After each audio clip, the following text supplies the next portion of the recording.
તો મિત્રો આજે સવારે બનાવીએ મસાલાવાળો રોટલો. આ જુવારનો લોટ છે, થોડોક બાજરો મિક્સ કર્યો છે. તમને પસંદગીનો કોઈ પણ લોટ મિક્સ કરી શકાય ઘઉં સિવાય. ઘઉં સેજ નાખીએ તો ભલે બાઇડિંગ આવે, એટલે બાકી જુવાર બાજરીનો સારો લાગે. તો એની અંદર જો મરચું અને કાંદું આ ચોપરમાં ઝીણા કરી રાખ્યા છે, તો એને નાખી દઉં. કોઈ પણ વેજીટેબલ નાખી શકાય. અત્યારે હું આમાં મરચું, લસણ અને કાંદું નાખી રહી છું. સેજ હળદર નાખીશ. તીખાશ જે પ્રમાણે તમે ખાતા હોય એ પ્રમાણે મરચાં નાખવાનું. હું થોડીક લાલ મરચું નાખું છું. 1 ચમચી ધાણા પાવડર, સ્વાદ અનુસાર નમક નાખી દઈએ. થોડું ઘી નાખી દઈશ. ઘી વાળા રોટલાનો ટેસ્ટ બહુ સારો આવે. મિક્સ કરી લઈએ. બરાબર મિક્સ કરી આમાં થોડું પાણી નાખી લઈ લઈશું, એટલે આપણું કાંદું પણ આવી જાય. હવે એને મિક્સ કરી અને મસળીને લોટ બાંધી લઈશ. બાજરાનો અને જે જુવારના રોટલે મસળીને એ રીતે મસ્ત મસળવાનો. મસળી લોટ બાંધીને એકદમ પોચો અને સરસ થાય રોટલો. પાણી જોઈએ એટલે થોડું થોડું નાખતું જવાનું.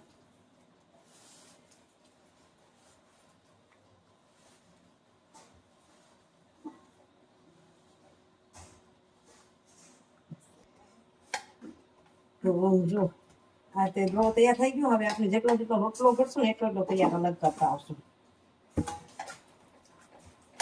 એને આ રીતે થોડું થોડું પાણી નીચું જવાનું, આ રીતે મસળવાનું. સાદો બાજરાનો રોટલો કે જુવારનો બનાવું ને, મકાઈનો કે, તો એને પણ આમ મસળો નહીં સારો થાય.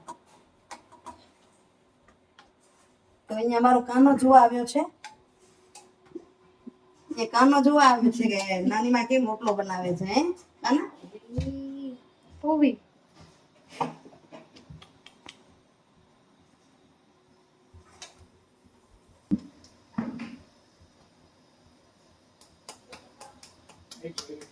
હાથેથી આમ ઘડી લો.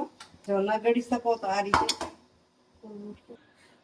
રીતે કોરો લોટ રાખીને પણ ઘડી શકાય ને પ્લાસ્ટિકની થેલી મૂકીને પણ ઘડી શકાય.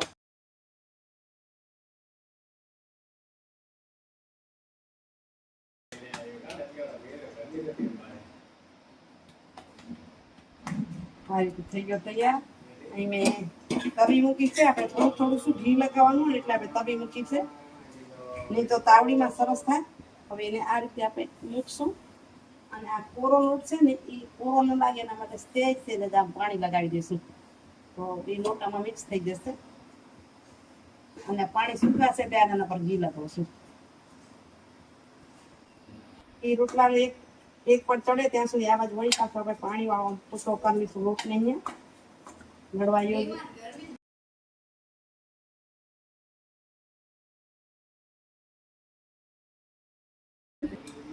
આના પર આ રીતે ઘી કે માખણ લગાવી શકાય. તો હું સેજ હમણાં નાખું છું. અંદર નાખ્યું છે એટલે આમ સારું લાગે. તમને ભાવતો હોય તો આ રીતે એને પલટાવતા જઈએ ને ધીમા તપે ચડાવી દઈશું. ત્યાં સુધી આપણે બીજો વણી લઈશું. આપણે માખણ આવશે. એક પણ પલટી જાય એટલે ઉપર હું આ માખણ લગાવીશ. પહેલી વાત શું છે, પોળું કરવું, થોડું ઘી લગાવીને સરસ રહે. એટલે ઘી મેં પેલું તેલ અંદર નાખ્યું છે. એના પર આ મખણ લગાવી દઈએ. અને ઉતારીને મખણ ને ખાવું ને તો એ સારું જ લાગે. આમાંથી આપણે લગાવશું એકદમ પોચો પોચો મસ્ત થશે.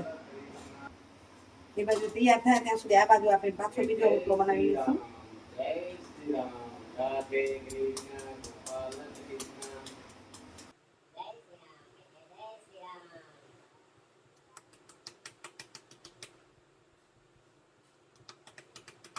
પાકે ત્યાં સુધી આ બાજુ રોટલો બનતો જાય. વળી પાછું એને અને પલટાવી લઈશું.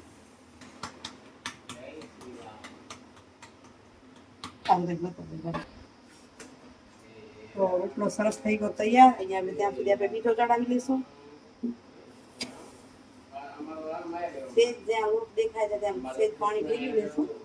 તો આ રીતે બધા રોટલાને તૈયાર કરી લઈશું. લગભગ 4 રોટલાનો લોટ આપણે તૈયાર કર્યો છે. થોડુંક નવું થઈ જાય. બરાબર. ઓ બાજુ કૃષ્ણ રમવા માંડ્યા છે નાના પાસે.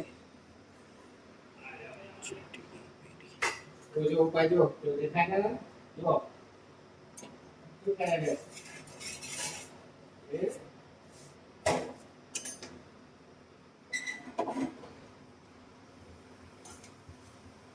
હવે બનાવી દઉં પાછા રોટલા.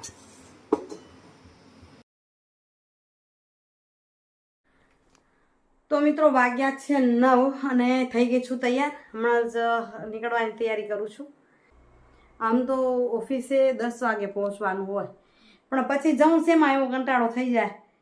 તો ક્યારેક મળી જાય કોઈ તેડી જવાવાળું જયો હોય કે કોઈ, તો જરાક લેટ જાઉં, કારણ કે હમણાં આ કનૈયાને રમાડવાની મજા છે એટલે. પણ આજે એમ થાય સાહેબ ભેગી નીકળી જાઉં. સાહેબ તૈયાર થઈ ગયા ત્યારે હું તૈયાર થઈ ગઈ, પણ એમને થોડું કામ પડ્યું એટલે ઊભા રહ્યા છે. ત્યાં સુધી વિચાર્યું કે સુવિચાર લઈ લઉં, સમયનો સદુપયોગ કરી લઉં. હવે આજના સુવિચારની વાત છે, ટચુકડો જ સુવિચાર આપી રહી છું, પણ છે બહુ મહત્વનો. તો ઈર્ષાની આગ પર આપણે વિચાર કરીએ છીએ કે લોકો ઘણી વખત ઈર્ષામાં પડતા હોય છે. પોતે કામથી થાકતા ન હોય અને પોતે કામ કરે એથી વિશેષ કામ કરવું પડે ને તોય ચિંતા ન હોય, પણ ઈર્ષા ક્યાં હોય ખબર છે? ફલાણાએ ન કર્યું મને કરવું પડ્યું. કોઈ પણ પ્રકારની ઈર્ષા માણસને દુઃખી વિશેષ કરે. તો ઈર્ષાની આગમાં ક્યારેય બળો નહીં. ઈર્ષાની આગ એવી છે કે તમારી માનસિક શાંતિને એ હણી નાખે છે. એટલે બીજાનું સુખ જોઈને, બીજાની શાંતિ જોઈને બળો નહીં, પણ પોતાની પાસે જે છે ને એમાં સંતોષ માનો. ધન દોલત શક્તિ તો છે, પણ તમારી સામે જે પણ પરિસ્થિતિ છે એને પણ તમે પડકાર ઝીલો અને શાંતિ માનો કે આની માટે કદાચ પરમાત્માનો હું તો કહું છું આભાર માનો. ઘણી વખત આપણે ઈર્ષા થાય, માણસને એમ લાગે કે એને કાંઈ નહીં, મને ઉપાધિ જાજી, ત્યારે કહેવાનું કે પરમાત્મા તમારો આભાર કે મને એ કાર્ય કરવા માટે પણ તમે સક્ષમ બનાવી છે. પ્રભુનો આભાર માનો. કોઈને સારું જોઈ, કોઈને શાંતિ જોઈને ક્યારે બળવું નહીં, કારણ કે સામેવાળાને ખબર નથી પડવાની. બળો તો તમને જ અંદર આજે છે ને, તમને જ પીડા થાય. એટલે શું કામ આપણા માટે આપણે પીડા ઊભી કરવાની? ક્યારે નહીં કરવાની હું તો કહું છું. અને માનસિક શાંતિને જાળવી રાખવાની. બરાબર મિત્રો? ચાલો હવે હું નીકળું છું, ટિફિનની કરી લઉં તૈયારી, અને સાંજે આવીને પાછી મળું છું. આજે કદાચ અનિલ પણ નીકળશે સાંજે. ચાલો જઈ આવી ઓફિસે, સાંજે તમને મળશું.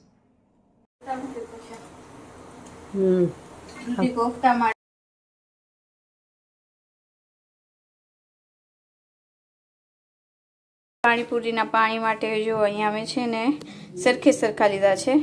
ધાણા છે એટલો જ નીચે ફુદીનો લીધો છે, અને અહીંયા મેં 4 લવિંગિયા મરચાં લીધા છે તીખાવાળા. જેવું તમને તીખું મીઠું જોઈએ તો એક્સ્ટ્રા નાખી લેવાનું. અને પછી હવે આપણે નાખશું મેઇન ઇન્ગ્રેડિયન્ટ મરી પાવડર. મરી પાવડર જરૂરથી નાખવાનો, એનાથી બહુ સારું ટેસ્ટ આવશે. અને હવે આને આપણે પીસી લઈશું. અને એક બાજુ મેં ખજૂર આંબલીનું પાણી પણ તૈયાર કર્યું છે. આ છે ખજૂર અને આંબલીનું પાણી, એને પણ આપણે સાથે જ ઉકાળશું. તો આપણે સૌ પહેલાં આને પીસી લઈશું, પછી આને પીસવામાં આપણે ઠંડુ પાણી નાખશું, જેથી એને કલર એને ગ્રીન રહે. જો પીસાઈ ગયું એટલે હવે આપણે એક તપેલીમાં નાખી દઈશું. અને હવે આપણે આ ખજૂર અને આંબલીનું પાણી છે એ પીસી લઈશું અને બીછોડી નાખીએ. આપણે ખજૂર અને આંબલીનું પાણી આપણે નાખી દઈશું એની અંદર પીસવા માટે.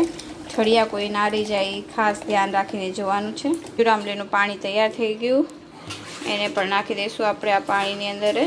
હવે જેટલું ખવાતું હોય એ પ્રમાણે 1 લીટર મેં પહેલાં પાણી નાખ્યું હતું, અડધો લીટર હવે નાખું છું. 1.5 લીટરનું પાણી બનાવીશ એટલા માટે. તો પાણી નાખી હવે બાકીના ઉપરથી નમક નહીં નાખશું આપણે. આની અંદર કાળું નમક જ નાખશું, તો 1 ચમચી કાળું નમક, અથવા પછી આપણે ટેસ્ટ કરીને નાખશું. અંદર મિક્સ કરી લઈશું આપણે. હવે આની અંદર 2 લીંબુના રસ નાખી દઈશું આપણે. નાખી આપણે એડજસ્ટ કરી લીધું છે. તો હવે આને આપણે કલાક માટે બહાર રાખશું.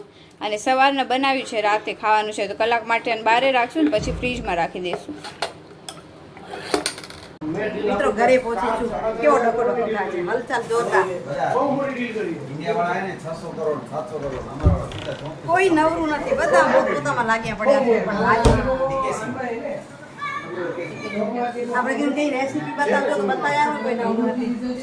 ઓળખો છો ને મારા અનુ દીદીને? શરૂઆતના મારા એ શું કહેવાય કલાકાર કયો તો કહેવાય અમે કાચી ભરી કેટલા ગામડા બની. શરૂઆતના જે મારા જૂના ફોલોઅર્સ હશે ને એ ઓળખતા હશે. કેટલાય મંદિરો બતાવ્યા છે ને કેટલાય ગામો બતાવ્યા છે મેં અનુ દીદીએ. તો ન ઓળખતા હોય નવા ફોલોઅર્સ માટે કહી દઉં, આપ છે મારી ભત્રીજી જે હમણાં છેલ્લે વિડીયો આપ્યો તો એમના સસરાનો 75મો વર્ષ ઉજવ્યા એનો. અને મારા જેઠની દીકરી છે, આ છે એમની દીકરી અક્ષી, આ અમારી દીકરી છે દ્રષ્ટિ, ન ઓળખતા હો. આ બીજી મોટી દીકરી છે, આજ હસ્તી દેખો છો ને અને ઓળખજો. જો આજ હશે તો ઘડી ઘંટા કે જો મને હસ્તી નથી, હવે કહેતા નથી ઘણા બધા હસ્તી થઈ ગઈ એટલે હવે જોરમાં હશે છે. તો અહીં પ્રોગ્રામ દેખાય છે પાણીપુરીનો. શું એ પ્રોગ્રામ? અનુ દીદી ને દ્રષ્ટિ ને બધા ભેગા થઈને પાણીપુરીનો પ્રોગ્રામ છે. અને નાના જમાઈ સાથે અહીંયા મોટા જમાઈ, આ બધા શું કહેવાય નવા બોલર્સ ને ખબર ન હોય, જૂના બોલર્સ ખબર બ્લોગ ની શરૂઆત થઈ તેદીના. આમાં થોડાક દિવસથી આવ્યા છે મહેમાન આપણા નાસિકથી. આ મારા અનુ દીદીના નાના બે ભાઈ બેન. આ છે હર્ષી અને આ છે નિત્ય. નિત્ય આયા જ રાખે. તમે રોજ દેખતા હશો ને એનું નામ નિત્ય. દોયત્રો છે એટલે આજની મોજ જ કંઈક અનેરી છે. ચાલો અનેરી મોજ કરતા કરતા મસીએ છીએ.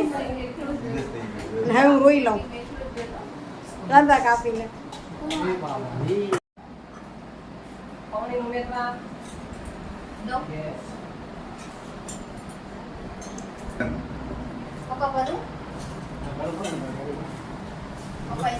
લઈ લો એટલે થાળી ભરી દો.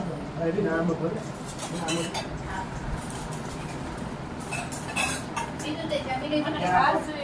એ રીતે જમી લીધું ને મમ્મી?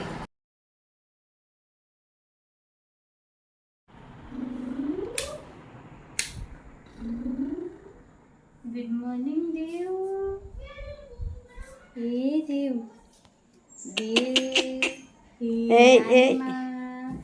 પપ્પો કેમ શાંતિ કેમ થઈ ગઈ? નાની માં ને પપ્પા બાબા ગયા તા. એ સુઈ ગયો તો દેવ. સુઈ ગયો તો. નાના બાપા ક્યાં ગયા? નાનું આકલ કર. નાના બાપા ક્યાં ગયા? તો મિત્રો મહેમાન ગયા અને ખાસીક વાર મોજ કરી બધા. હવે સુવાનો ટાઈમ થયો, વિડીયોનું એન્ડિંગ કરી. પણ આ સમયે દેવર્ષના દાદાનો ફોન આવ્યો છે એટલે વાતો થાય છે. આપણે કાલે મળી છે આવા વિડીયો સાથે. ત્યાં સુધી જય શ્રી કૃષ્ણ, જય જય ગરુ, જય ભારત અને જય હિન્દ. Bye bye. હરિઓમ.